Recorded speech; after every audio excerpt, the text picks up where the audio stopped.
बिस्मिल्लाहिर्रहमानिर्रहीम, अस्सलाम वालेकुम। मैं हूँ ज़ैनुल आबदीन। आप देख रहे हैं प्रोग्राम सच बात नुसरत मिर्ज़ा साहब के साथ। आज के मौज़ूआत आपने देख लिए। मिर्ज़ा साहब अस्सलाम वालेकुम। वालेकुम अस्सलाम और अस्सलाम वालेकुम नाज़रीन कराम। देखिए, हम यूक्रेन पर हम एक तवील गुफ्तगू करना चाहते थे और हमारे पास बहुत ज़्यादा मैटर भी है, लेकिन क्योंकि मुल्की हालात भी बहुत ज़्यादा बिगड़े हुए हैं तो हमने फिर ये फ़ैसला किया कि वो उसको हम कुछ हिस्सा यूक्रेन पर रखेंगे और कुछ हिस्सा हम अपने पाकिस्तान के मामलात पर गुफ्तगू करेंगे। देखिए, यूक्रेन के हमने दो हिस्से बनाए हैं। एक यूक्रेन का ये बात का कि ये जो 2014 में जो हुकूमत ने CIA ने और MI6 ने, जैसा कल हमने कहा था कि इनकी हुकूमत को उन्होंने रेजीम चेंज किया है और जो विक्टर नोकोविच की जो मैंने जो एक लीगल हुकूमत थी और वो उसमें मदाखलत की इन दोनों एजेंसियों ने, उसको हटाकर, यानी एक जो मुंतखब हुकूमत थी उसको हटाकर, और उन्होंने एक पपेट हुकूमत को वहाँ पर बैठा दिया, जो कि बेसिकली यहूदी है और वो एक एक्टर है। तो ज़ाहिर है कि वो इनको इस किस्म के लोग जो हैं ज़्यादा पसंद हैं। तो हम ये साबित करना चाहते हैं कि अमेरिका जो है वो रेजीम चेंज करने का आदी है और इस लिहाज से पाकिस्तान के अंदर भी उसने रेजीम चेंज किया है। अब हमारे लोगों ने क्यों उसको तस्लीम कर लिया, उसकी कोई ना कोई सॉलिड वजूहत होंगी, लेकिन हम बहरहाल ये बात हम तस्दीक कराना चाहते हैं और करना चाहते हैं कि अमेरिका जो है वो रेजीम चेंज का आदी है। तो उसके लिए हमने जो कर्नल रिचर्ड H. ब्लैक है, जो कि फॉर्मर स्टेट सेनेटर रहा है और chief of the army criminal law division office of the जज एडवोकेट जनरल ऑफ पेंटागन, ये इसकी एक वीडियो है, अगरचे बहुत तवील है लेकिन हमने इनको आपके लिए शॉर्ट किया है, जिसमें इसने ये कहा, जो बात पहले आप उसकी वीडियो सुन लें, इसके बाद में हम उसका तर्जुमा करके आपको छोटा सा तर्जुमा करके आपको बयान कर लेते हैं। जी, पहले वीडियो क्लिप दिखाते हैं। जी। I am adamantly opposed to our war in Ukraine, a war which has spun dangerously out of control. After the fall of the Soviet Union in 1991, NATO began advancing aggressively eastward, finally reaching Ukraine. In 2014, Ukraine needed financial help, and Russia and the European Union made competing financial proposals. Ukraine chose Russia's aid package, which triggered an immediate response.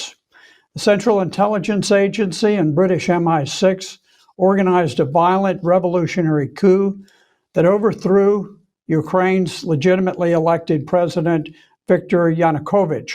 पहले तो उन्होंने अपने आप बयान किया कि मैं कौन हूँ, जिसने कि कई 100 सॉर्टीज़ किए हैं, यानी हमले किए हैं, जहाँ पे भी हमला उनका वियतनाम का हो, ये उसने बयान दिया है। 269 का फिगर दिया उन्होंने। बहुत ज़्यादा 269 की बात की है। इसके बाद में उसने कहा कि मैं सॉर्टीज़ का मतलब ये है कि फ़िज़ाई हमला जिसे कहते हैं, तो 269 इसने फ़िज़ाई हमले किए हैं।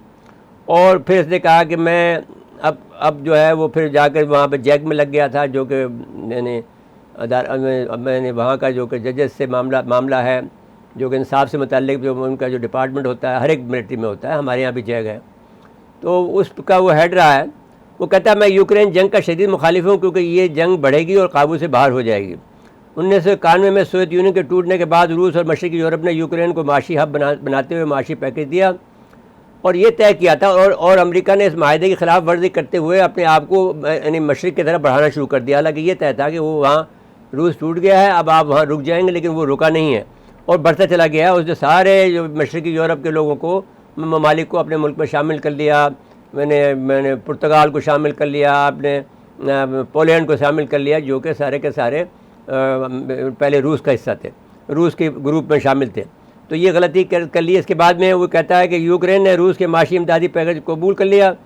अमेरिका CIA और बरतानवी MI6 ने इस बिना पर यूक्रेन के मुंतखब सदर विक्टरोनोविच के ख़िलाफ़ मदाखलत की और एक मुंतखब हुकूमत का इक़्तिदार ख़त्म करवा कर कठपुतली हुकूमत को बिठा दिया। ये उन्होंने अपने इस बयान में कहा है।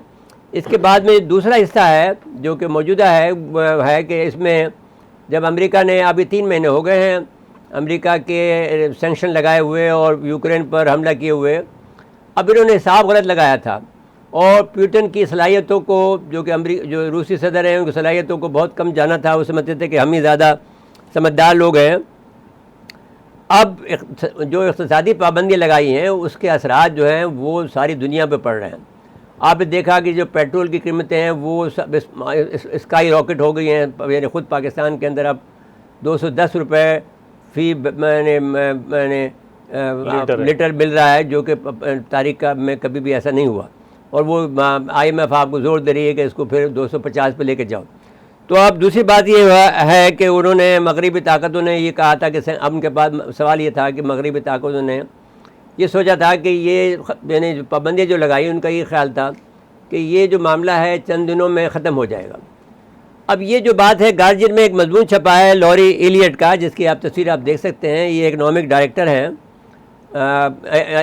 इकनॉमिक एडिटर हैं गार्जियन के, और उनका गार्जियन का ये कहना है कि हम लोग जो है माशी तौर पर हम जो आज़ाद हमारा अखबार है, हमारे पीछे कोई बिलियनर नहीं है, हमारे पीछे अवाम है। इसलिए हमारा तज़िया जो होता है वो बिल्कुल हक़ पर मबनी होता है। जो सच है हमें मालूम है, जो हमारी हद तक सच है वो हम बयान करते हैं। तो उन्होंने कहा कि जो दुनिया में अमेरिका के पास ये था कि जिस वक्त सेंक्शन लगाया तो उनका ये ख्याल था कि हम जल्दी ही इसको रूस पर जब कब्ज़ा होगा तो रूस जल्दी इस पर कब्ज़ा कर लेगा, तो इसलिए हम सेंक्शन लगा देते हैं। तो रूस ने ये काम नहीं किया। रूस ने इसको तवील जंग बना दी। आसानी से कब्ज़ा नहीं किया, आहिस्ता से चला जा रहा है, उनके जो नुकसानात बढ़ा रहा है। अब जो मामलात बढ़े हैं वो ये हुआ कि इक़्तिसादी पाबंदी की वजह से ख़ुराक की कीमतें में सारी दुनिया में बढ़ गई हैं, और ख़दशा ये पैदा हो गया है, जिसको IMF भी मानती है, WHO भी मानता है, वर्ल्ड बैंक भी मानता है, UNO भी मान रही है कि जो इस माहदे के अगर जल्दी माहदा नहीं हुआ रूस और मगरबी ताक़त दरमियान में, तो इंसानी अलमिया जन्म ले सकता है। और जो फूड डायरेक्टर हैं, जो कि एग्जीक्यूटिव डायरेक्टर हैं डेविड बेस्ले, उनका ये कहना है कि अगर ये माहदा नहीं हुआ, यूक्रेन के पास तो अनाज की बहुत बड़ी तादाद मौजूद है। इनके सिलोज कहते हैं, जहाँ पर जो है अनाज को स्टोरेज किया जाता है, लंबे लंबे, अगर आपने कहीं देखे होंगे लोहे के बने होते हैं, उसमें ये अनाज को स्टोरेज कहा जाता है। और रूस ने अपने हमले के अंदर उनको नहीं छेड़ा है, तो वो उनके पास बड़ी तादाद में मौजूद है, लेकिन ब्लॉकेट की वजह से वो कहीं पर भी अनाज नहीं पहुँच पा रहा। हमें भी ज़रूरत थी गेहूँ की, जो हम उससे ख़रीदना चाहते थे यूक्रेन से, तो हमें भी नहीं मिल रहा है। तो फूड की कीमतें अगर हम दोनों के दरमियान में, रूस और मगरबी ताकत के दरमियान में मुआहदा नहीं हुआ, तो 44 मिलियन पीपल भूख से मर जाएंगे, और भूख से मरने की तरफ बढ़ रहे हैं, उनका ये कहना। अब हम ये कहता है कि ये इनका जो हिसाब किताब था कि रूस जल्दी काम कर लेगा, दुरुस्त नहीं निकला। उसकी जो मज़ामत की ताकत थी रूस की, वो कहीं ज़्यादा थी जितना कि अमेरिका ने हिसाब लगाया था। और अब वो ये कहता है कि दूसरे ममालिक जो हैं, यानी रूस को इससे बहुत ज़्यादा फ़ायदा हो रहा है, और रूस का जो तेल है वो ज़्यादा बिक रहा है, और उसकी जो कीमत है, ख़ुद उसने कहा कि यानी 96 बिलियन डॉलर का इस 3 माह में उसको ज़्यादा पैसे मिले हैं, 96 बिलियन डॉलर। और उन्होंने अपने पाउंड में कन्वर्ट किया है, 76 बिलियन पाउंड जो है उसको ज़्यादा मिला है इस 3 महीने के अरसे में, जितना कि पिछले साल उसको इसी अरसे में मिला था। और इसके अलावा उसने ये कहा कि रूस का जो बहरान है, यानी उसका जो कीमत थी वो 50% तो चीन ने ख़रीद लिया उसका, वो दूसरे ज़राए ढूंढ रहा है तेल बेचने के। तो वो पाकिस्तान को भी बेचना चाहता था, तो वो फिर पाकिस्तान में तो उन्होंने रेजिम चेंज कर दिया। और आपने एक किस्म का एक गलत काम किया है, जो अमेरिका के फंदे में आप फंसे हैं, और बहुत गलती आपने की है। जो हमारे इदारे हैं उनके समझ में नहीं आता कि कितना बड़ा खेल होता है। इस खेल को वो छोटा समझकर वो अमेरिका के कहने पर आकर ये फैसला कर लेते हैं, जो गलत फैसला किया था। अब रूस का बहरान जो है वो इतना ज़्यादा बढ़ गया है, जिसमें और रूस की करेंसी जो है वो बहुत ताकतवर हो गई है। तो अब सवाल ये है कि अब यानी आखिरी बात हम ये कहना चाहते हैं कि क्योंकि हमारे पास बहुत कहने को है कि यूरोपीय यूनियन के लिए अब बहस ये चल पड़ी है कि कौन जीते। तो वो ये कहना चाहता है कि यूरोपीय यूनियन को अमेरिका से अगर अमेरिका के और मगरबी ताकतों के जो गठजोड़ है उसको अगर आपने न तोड़ा, तो नुकसान जो है यूरोपीय यूनियन का होगा। और इसके अंदर जो यानी डॉलर के मुकाबले में वो रूबल को लाना चाहता है रूस, और डॉलर का जो पेट्रो डॉलर का जो हैसियत है उसको ख़त्म करना चाहता।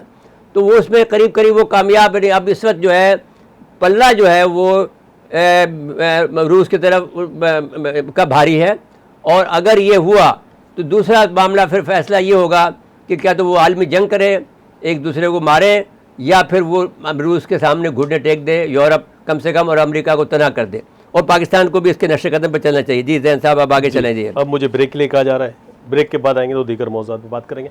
नाज़रीन, मुक़्तदा वक्फ़ा है, वक्फ़े के बाद आते हैं।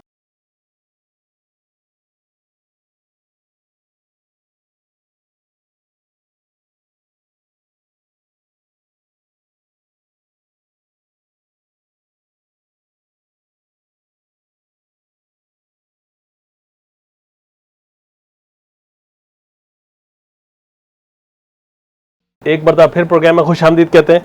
मेरे साहब, अब ज़रा पाकिस्तान के दिफाई बजट की बात कर लें। भाई देखिए, पाकिस्तान का जो दिफाई बजट है वो अफराद ज़र की वजह से, पाकिस्तान में अफराद ज़र जो है ऑफिशियली 9% के करीब है, और वो असल में तो 12-13% के करीब है।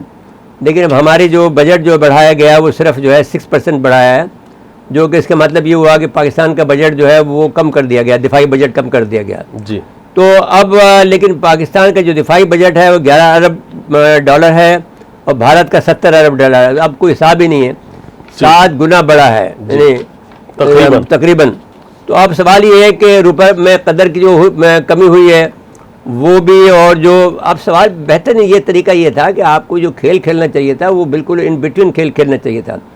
इमरान के साथ मिलकर खेल खेलते आप बेहतर है। अब भी जो खेल खेले वो ये खेले कि भाई देखो, अब हमारा मुल्क के अंदर बदअमनी फैल रही है, हम आपके हुक्म पर नहीं चलेंगे। जो मेरे ख्याल में आलमोस्ट इसी लाइन पे वो जा रहे हैं, और वो उनको अलावा कुछ चारा नकार नहीं, क्योंकि बेसिकली मिस्टर शहबाज शरीफ के बस की बात ही नहीं है हुक्मरानी करें। एक तो बात ये है कि इसके ऊपर 16 अरब रुपए का जो है, जो वो केस हुआ है, 25 अरब का वो है FIA पे जो केस है, नहीं उसमें 16 अरब पे तो उन पे वो लगी ना, फर्द जुर्म आयद हुई है जी। जब फर्द जुर्म आयद हो गई है तो मुझे ये बताइए कि किस हिसाब से एक आदमी, अब उससे पूछ रहे हैं कि क्या हम गिरफ्तार करें, वो कहेगा कि गिरफ्तार करें। तो इंसाफ का तकाजा ये है कि इस आदमी को उठा के फेंको, ये इस आदमी इस काबिल नहीं है। अब मैं खुदा का वास्ता, मैं ये उसके बिल्कुल ख़िलाफ़ नहीं हूँ। अगर देखा जाए तो हम, क्योंकि हम टिपिकल मुस्लिम लीगी हैं। जब मैंने किसी एक बड़े आदमी, बड़े मुस्लिम लीगी से पूछा कि आप क्यों इसके साथ, मुझे बहुत लोगों ने कहा था, बड़े बड़े लोगों ने मुझे कहा कि साहब जैसा शरीफ और नफ्स आदमी क्यों इनके साथ बैठा हुआ है। उसने मुझे कहा भाई मैं कहाँ जाऊँ, मैं बेसिकली मुस्लिम लीग तो मैं हूँ, ये 9 वारिद इन्होंने कब्जा कर रखा मुस्लिम लीग पर। तो इसी तरह से हम भी पक्के मुस्लिम लीगी हैं। भाई हम मुस्लिम लीगी नहीं होते तो हम पाकिस्तान क्यों आते, जहाँ हम अच्छी ज़िंदगी गुजार रहे थे। अभी मुश्किल में आप इतने, तो शायद हम जैसे लोग जो अगर वहाँ मौजूद होते तो वो शायद यानी मुसलमान इस मुसीबत में भी ना आते। इसलिए हम लोग यानी हमें लड़ना आता है, हमें तरकीबें आती हैं। अब आप ये जो बात आप कर रहे हैं, जिस तरह की आपने देखी ना, आपने क्या किया, जुल्म ये किया है, हम इदारों से मुखातिब हैं। आपने ये किया है कि जो सनद सवाइल का जो आपका अल्ताफ हुसैन वाला वाक़या हुआ, तो आपने सनद सवाइल का जो है थ्योरी लागू कर दी, जुल्म किया। मुझे ये बताइए कि जो आदमी 1988 में जो सनद सवाइल नहीं था, जो हिजरत करके पाकिस्तान आया था, उस आदमी ने आपको, आपके तमाम इदारों को, जनरल हमीद गुल को इन राइटिंग बता दिया। उसकी किताब में लिखा हुआ मौजूद है कि जो 1993 में छपी है कि ये आदमी हमारा नहीं है Altaf Hussain, but ISI was supporting. मैं तो अगेंस्ट द करंट जा रहा था। तो फिर मुझे कहाँ रख रहे हो आप? मुझे ये बताइए कि जिस आदमी ने पाकिस्तान की उस वक्त भी हिमायत की जब जिया सिंह के खिलाफ लड़ रहे थे, उस वक्त भी हिमायत की पाकिस्तान की जिस वक्त आप जी इल्ताफ कर रहे थे, तो फिर हमें आप कहाँ फेंक रहे हैं? अगर आप सनद सवाइल का खेल खेल रहे हो तो ये आप ज़रदारी वाले फलसफे में मत जाए। ज़रदारी तो लूट मार करता है, कहाँ करेगा ये काम? अभी बात कर रहे हैं बस बढ़ाने की, बस चलेगी कराची से लड़काना, लो जी। अब इंटर डिस्ट्रिक्ट बताइए, इंटर डिस्ट्रिक्ट चलेगी तो कराची लड़काना चलेगी। हमें अब क्योंकि सारा लड़काना के आदमी आपने यहाँ लगा दिए। तो अब देखिए, मैं आपसे अर्ज़ करना चाहता हूँ, कराची की जो हैयत है वो ये है कि सारा बिजनेस जो है क्या तो चनौटियों के पास है या मेमनों के पास है, जिसको कायदे मोहम्मद अली जिन्ना साहब लेके आए थे, और जिसको जो है वो हमारे तेली साहब ने, सिराज तेली साहब ने बता दिया था कि अगर आप लोगों ने ये फैसला कर लिया है कि इन्हीं जालिमों को जिनको तुमने इस वक्त बैठा दिया है, शहबाज शरीफ और नवाज शरीफ पार्टी को, और जिनको आप जरदारी साहब को अगर इनको बैठा दिया है तो हम यहाँ पर कोई इन्वेस्टमेंट नहीं करेंगे। तो एक तो बात समझ लीजिए कि आप खाली हो रहे हो, आपको ये मत समझिएगा कि ये जो बात कहते हैं तो ये नहीं अमल करेंगे। अब हर आदमी बोल रहा है कि कराची को उठना चाहिए, जो मेरी आवाज़ थी। मैं तो इसलिए नहीं उठना चाहता हूँ भाई, मैं तो कोई बदनामी नहीं करना चाहता हूँ। जिस वक्त मैं चाहूँ मैं कर सकता हूँ, पूरे कराची को मैं उठा दूंगा अकेला एक थ्योरी के जरिए से, एक आवाज़ में मैं बैठा दूंगा। अल्ताफ से ज़्यादा ताकतवर आवाज़ होगी। लेकिन आप देखिए, आपको हम फिर भी हम क्योंकि हम नहीं चाहते हैं कि हमारे इदारे जो हैं वो उनके खिलाफ कुछ जाएँ, क्योंकि हमारे पास एक ही फ़ौज है। हमारे पास दो फौजें तो है नहीं कि साहब हम अपनी फ़ौज बनाएं और उनकी फ़ौज अलग, हमारी फ़ौज यही फ़ौज है और हम उनकी हिमायत में। अब ये लोग भी बहुत अच्छे लोग हैं। बाकी ये है कि जो बात इनको इंटरनेशनली जब आते हैं तो ये हमने बार बार कहा कि ये टेक्निकली कामयाब है। छोटे छोटे जो मामला होते हैं, तवील मुद्दती जो प्रोग्राम होते हैं उसमें ये मुकम्मल फेल हो जाते हैं, कलील मुद्दती जो प्रोग्राम होते हैं उसमें ये मुकम्मल कामयाब हो जाते हैं। तो हम तवील मुद्दती आपको मनसूबाजात बना के दे रहे हैं। खुदा का वास्ता है, आपको समझ में आने चाहिए कि एक आदमी ऐसा भी पाकिस्तान में बैठा हुआ है जिसको जो आपके सारे मसाइल को से निकाल देगा और कुछ नहीं चाहता आपसे, ना आपसे हुकूमत चाहता है, कोई ओहदा चाहता है, आपको सिर्फ मशवरा देना चाहता है। नहीं लेते हो मत लो, ले लेते हो तो अब मान भी लेते हो, फिर बाद में उस्ताद भी मानते हो और फिर बाद में और उसको तस्लीम भी नहीं करते हो। अब ये कहते हैं मुसल्लह अफवाज के रिफाई इदारों ने, देखिए 933 अरब बिलियन का जो है उन्होंने टैक्स अदा किया। ये दुरुस्त है कि इनके जो रिफाई इदारे हैं, और ये रिफाई इदारे जिस पर एतराज़ होता है इनका कि साहब आपने ये दही भी ये बनाते हैं, दूध भी ये बनाते हैं, भाई ये बहुत पहले बन गया था। तो इनके ऊपर एतराज़ नहीं करें और बात ख़त्म करें। दूसरी बात जो है वो ये है कि काबुल में जो ख़तरनाक बात है कि आपसे गलती जो हो रही है इमरान को निकालने के नुकसान, एक ये भी हुआ है कि काबुल के अंदर जो है अब जो वो आ गया है उनका सिक्योरिटी एडवाइज़र जी, और वो इनको फ़ौज को जो है इनकी तरबियत देने के लिए वहाँ पर इंडिया जाएंगे फिर दोबारा। वो कह रहे हैं कि सफारत खाना खोले, फिर तरबियत दोबारा खोल दिए उन्होंने, वो जो सारे कौंसल खाने थे वो दोबारा खोल दिए, मतलब फिर अड्डे आपके फिर बन जाएंगे जी। अब मैं ये कहता हूँ कि आपको मेहरबानी करके, और ये जो अमेरिका का आप कोई ये इमरान को चाहे ना करें, आप जो आपका मर्जी है किसी और को करें, लेकिन जो बुनियादी बात है वो ये है कि ये लोग नहीं, आपको जो लोगों को गुस्सा है वो ये है कि इन चोर डाकुओं को आपने फिर से कैसे बैठा दिया, बस ये बहस है। आपको कोई और रास्ता निकालना चाहिए था, फॉर गॉड से कुछ तो अकल की बातें करो। अब जैसे आप दूसरी बात आखिरी ये बात करें कि इमरान साहब जो है ब्रेक के लिए कहा जा रहा है, ब्रेक के बाद आएंगे तो इमरान साहब की बात करेंगे और कराची की सुपर स्टोर की बात भी करेंगे। नाज़रीन मुफ्तदा वक्फा है, वक्फ के बाद आते हैं।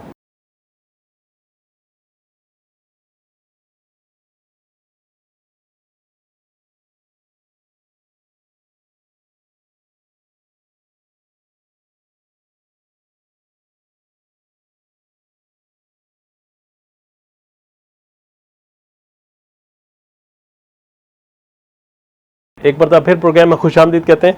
बेटा साहब, ये जो थोड़ी सी पहले ये बात कर लें कि जो माशी मुश्किलात है उसके कोई समत का तायन दौरा नहीं है। माशी मुश्किलात का जो कोई बड़ी बहस नहीं है। बहस ये है कि आप अपने जो अल्ल तल्ले हैं, जो अपना सारे जो जिस तरह से आपको दिल्ली का जो वज़ीर आला है केजरीवाल उसको फॉलो करें। आप अपने तमाम वज़ीर हैं, तमाम जो आपके जो कौमी असम्बली के मेंबर हैं, उनके सबके कटौती कर दें, सबके पेट्रोल बंद कर दें। सबके पेट्रोल, पहला काम तो पेट्रोल बंद करें, उनकी मराज बंद करें, उसके टूर बंद करें, उनके सेक्रेटरीज को निकालें उनके हाथ से। क्या करते हैं, उनको सारे जाए लोग बैठे हैं उनके पास, तमाम सरकारी ओहदों पे लोग जो मौजूद हैं उन सबके कटौती कर दें कि साहब अपने तनख्वाह से खरीदो आज के बाद, पेट्रोल मुफ्त नहीं मिलेगा या साइकिलों पे आओ। अब ये बातें कर रहे हैं कि साहब सबके साथ मिलकर चलना पड़ेगा, सबके साथ। अब जब शहबाज शरीफ साहब ने वो गुन गाने शुरू कर दिए हैं कि अब मेरे से बस में नहीं हो रहा, अमल नहीं रहा ना, हम आप ग्रैंड जो है वो होना चाहिए, बड़ी बातें करते हैं। और दूसरी बात, एक और भी बात है, आपके वज़ीर आला साहब अच्छे गुलकार हैं, अगर उनको कोई प्रॉब्लम नहीं है, अगर वज़ीर आला न रहे तो गुलकार भी बहुत अच्छे बन सकते हैं। एक गाना गाते हैं, अगर दिखाना चाहते हैं दिखा दें आप जी। अच्छा, आप आज जरा इमरान साहब क्या जो बनी काला में आना है, देखिए आप, मतलब ये इसका मतलब ये हुआ कि मीनिंग देयर बाय कि ही है द सिक्योरिटी क्लियरेंस, और वो उसको बता दिया गया राना सनाउल्लाह को कि अपने बी इन द लिमिट जी, तुम्हारी हैसियत ये नहीं है कि तुम इमरान खान के मामले में बात करो। बिल्कुल ठीक है। और किसी मुगल ने ये कहा है कि अगर ये राना शाना होते हैं, वो कोई मुगल होता तो अभी तक ठीक कर देता, तो फिर मैं इसको राना को उठा के लटका देता। अभी कोई है नहीं ना, मर्द का बच्चा नहीं है ना कि जो इसकी ज़बान को बंद कर सील कर दे इसको। वज़ीर दाखिला क्या है ये? अच्छा जी, अब दूसरी बात ये है कि अब आपने कहा कि वो राज जो है शहबाज गिल का है। अब शहबाज गुल है या शहबाज गिल है, अब गिल है तो फिर हुआ ये बात है। मेरे साहब हुआ ये कि फैयाजुल हसन चौहान साहब आए, उनको नहीं अंदर आने दिया उन्होंने। हाँ तो उनसे फिर उनकी देखिए ना, मसला ये है कि जब तक कि ये आदमी अपने आप को ओपन नहीं करेगा, ओपन इसलिए नहीं करता है कि इसको अपनी जान का खतरा है जी, तो फिर किस तरह का बहादुर आदमी है तो यार इमरान। फिर लीडर बात नहीं, मतलब ये कि मैंने आपको बताया कि दी बेस्ट पॉलिसी इज, ये आराम से सोते हो उसकी बजाय आपको अपना नींद हराम करनी चाहिए और आपको उस वक्त मशावरत करनी चाहिए, जैसा कि ज़ियाउल हक करता था। मैं रात के 2 बजे मेरे से मिला और मेरी गाड़ी ठंडी होगी, धक्का भी लगाया प्रेसिडेंट ऑफ पाकिस्तान ने और चीफ ऑफ आर्मी साहब ने। भाई व्हाट ए मैन यार, तुम लोग मेरी बातें करते हो उसके खिलाफ, लेकिन आप कुछ भी कर ले, उसको हुक्मरानी आती थी, आज़ी आती थी, उसको अगर फर्ज कर लीजिए कि सियासत आती थी, अगर आप आज़ी को भी मदद कर देते हैं तो वो आदमी रात के 2 बजे भी काम कर रहा होता था। वो अपने इख्तियार के लिए सब कुछ जो करना चाहिए। तो आपको भी कौन कह रहा है कि आप इख्तियार के बगैर काम कर रहे हैं, अल्लाह के नाम पे काम कर रहे हैं। तो इनको भी यही चाहिए कि भाई अगर आप इख्तियार चाहते हैं तो आप फिर मैं बेहतरीन जो आइडियल है सबका, इवन मैं बाजवा साहब भी अगर आना चाहते हैं तो फबिया वेलकम टू बाजवा, हम अभी से कह देते हैं। लेकिन मैं ये कहता हूँ फिर then you have to follow Ziaul Haq, open yourself sir. जब भी आप चीफ ऑफ आर्मी तब भी देन भी क्या मसला है, आपकी ISPR को खत लिखो, खत वापस आ जाता है, आपके कोर कमांडर को खत लिखो, वसूल नहीं होता। यार कमाल है, ये कोई तरीका है? आपकी पब्लिक रिलेशन है, किसी पब्लिक रिलेशन वाले को फ़ोन करो न जवाब नदारत। यानी ISPR के माने क्या है? ISPR के मतलब क्या है? इंटर सर्विसेज पब्लिक रिलेशन जी, बट पब्लिक के लिए बंद है। वो जो उनके चहीते हैं, जो उनके तनख्वाहदार हैं या उनके सनाखा हैं, उनके लिए दरवाजे खुले हुए हैं।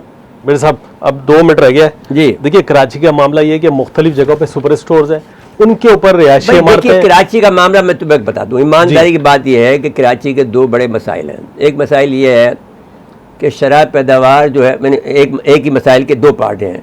एक तो हमारा शराब, जो हमारी पैदाइश की शराब है, वो भी कम से कम 2% से 5% है। 2.4 है वैसे तो। चलो आप 2% ले लो जी। जी, तो जो 2 से 5% मैंने कहा तो छुपाते भी तो हैं लोग। जी, वो हर बच्चा अस्पताल में पैदा नहीं होता जहाँ पर आपकी रिपोर्ट होगी। बिल्कुल ठीक है। जो पठान के लोग हैं, जो ताकतवर फैमिलीज हैं, वो अपने घरों में दाइयों से करा लेती हैं, वो गरीब लोग हैं, वो आपको रिपोर्ट ही नहीं होती है। अच्छा 2% के और इतने ही % आदमी रोज़ाना आता है। आप इस शहर की कभी भी इस शहर की आप मनसूबाबंदी कर ही नहीं सकते, किसी कहीं से चोट निकल रही है। अब भाई आप एक फैसला कर लो कि आज के बाद से हम कराची में किसी को आने नहीं देंगे, तब तो इसकी मनसूबाबंदी हो सकती है, तो नहीं हो सकती है। हर आदमी उठा हुआ चला आता है कराची के अंदर। अब तो आप कैसे, मुझे बताइए कि पानी की मनसूबाबंदी कैसे होगी, आपकी बसों की मनसूबाबंदी कैसे होगी, सड़कों की मनसूबाबंदी कैसे होगी, घरों की मनसूबाबंदी कैसे होगी, बिजली की मनसूबाबंदी कैसे होगी, गैस की मनसूबाबंदी कैसे होगी, आदमियों को पुलिस की मनसूबाबंदी कैसे होगी, सिक्योरिटी की बंदोबस्ती कैसे होगी, मुझे बताएं आप बताइए कि जब आदमी बढ़ता चला जा रहा है, आपके तो आउट ऑफ कंट्रोल है। एक छोटा सा थाना होता था सिटी का, वो अब वो थाने के अंदर, हदूद के अंदर वो, और फिर हाई राइज उठ रही है। अच्छा अब हाई राइज उठ रही है तो उसके नतीजे में नीचे स्टोर भी खुल रहा है, नीचे स्टोर भी खुल रहा है उसके। अब मैं आपसे ये कहता हूँ कि देखिए, खुदा न खाता मैं खौफजदा हूँ और मुझे खदशा ये है कि एक ज़लज़ले की मार है, पूरा कराची मट्टी का ढेर हो जाएगा जी। इस लिहाज से कि जब ये पहले हम डर रहे थे, लेकिन अब इन्होंने तो परमिशन दे दी है, सारा आइए चुनरी रोड भरा पड़ा है तमाम हाई राइज से। फिर इसके बाद में आपने चौधरी खलीकुज़्ज़मा रोड जो है वो क्लिफ्टन रोड का था, वो बढ़ा दिया। कराची यूनिवर्सिटी पूरी पाकिस्तान पूरा भरा हुआ है। अब बताइए कि आप पूरा ये देख लीजिए, गुलिस्तान जौहर बड़ा देखा, यूनिवर्सिटी रोड पूरा, गुलशन का रोड, राशिद ना आपको रास्ते चलने को जगह है, ना आपके निकास का दरिया है, ना पानी का दरिया है। पानी की कोई कमी नहीं है कराची। और मेरे साहब जुल्म ये है कि अगर सुपर स्टोर नीचे खुला हुआ है, गोदाम है, तो उसमें इमरजेंसी नहीं है। सुपर स्टोर नहीं खोल देते हैं, ये रूल बना दें कि कभी भी सुपर स्टोर नहीं खुलेगा। अब उन बेचारे खानदानों क्या बनेगा, उनका क्या कसूर है?